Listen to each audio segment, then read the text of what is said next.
Shalom.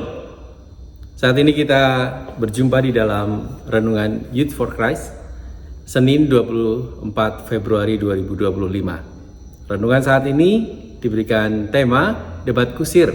Ayat firman Tuhan yang bisa kita baca bersama dari 1 Korintus pasal 11 ayat 2 sampai 16. Untuk nats yang akan kita renungkan secara lebih mendalam diambil dari 1 Korintus pasal 11 ayat 16. Sebelum kita membaca ayatnya dan merenungkan firman Tuhan, mari kita berdoa. Tuhan Yesus Kristus, kami mengucap syukur kepada Engkau yang memberikan kepada kami kesempatan untuk berjumpa kami di dalam Youth for Christ. Di dalam renungan sabda ini kami ingin Engkaulah yang berkuasa atas diri kami, sehingga kami pun dimampukan untuk menjadi pelaku-pelaku firman. Di dalam nama Tuhan Yesus Kristus kami berdoa dan memohon, amin. Debat kusir. Saya akan bacakan 1 Korintus 11 ayat 16. Namun jika ada orang yang mau membantah, kami maupun jemaat-jemaat Allah tidak mempunyai kebiasaan yang demikian. Teman-teman muda yang terkasih di dalam Tuhan, debat mungkin menjadi salah satu kegiatan yang sama tuanya dengan sejarah manusia. Bahkan debat semakin populer di dunia modern pada saat ini. Ada banyak hal yang dilakukan melalui perdebatan, bahkan dilombakan.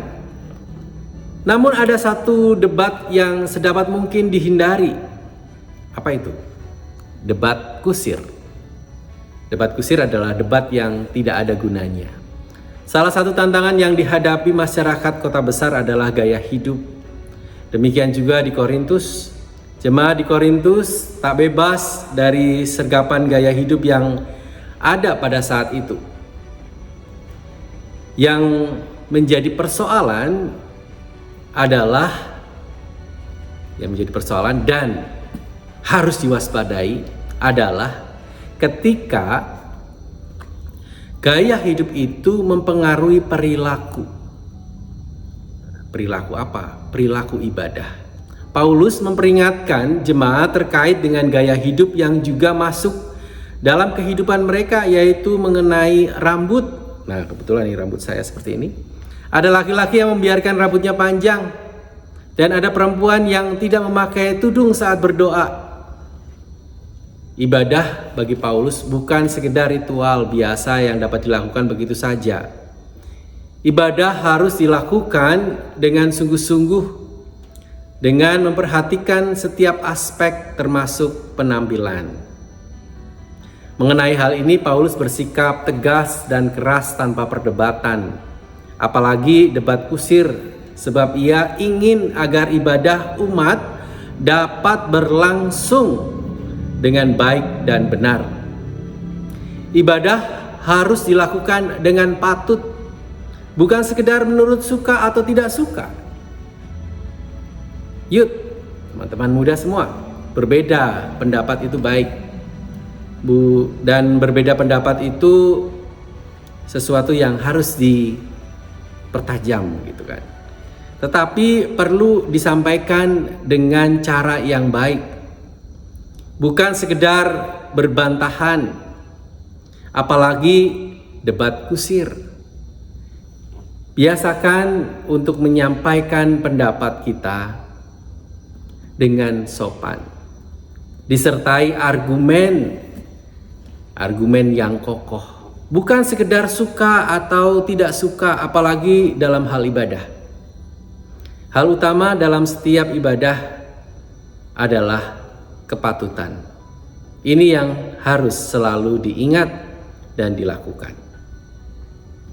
Dan ada dua pertanyaan untuk kita renungkan bersama. Mengapa para perempuan di Korintus enggan memakai tudung mereka? Yang kedua, mengapa orang abai terhadap kepatutan dan berkeras untuk melakukan apa yang dia mau saja? Ini menjadi perenungan untuk kita, sehingga kita akan menjadi umat Tuhan yang semakin hari semakin kritis, tetapi semakin bijaksana. Mari kita berdoa.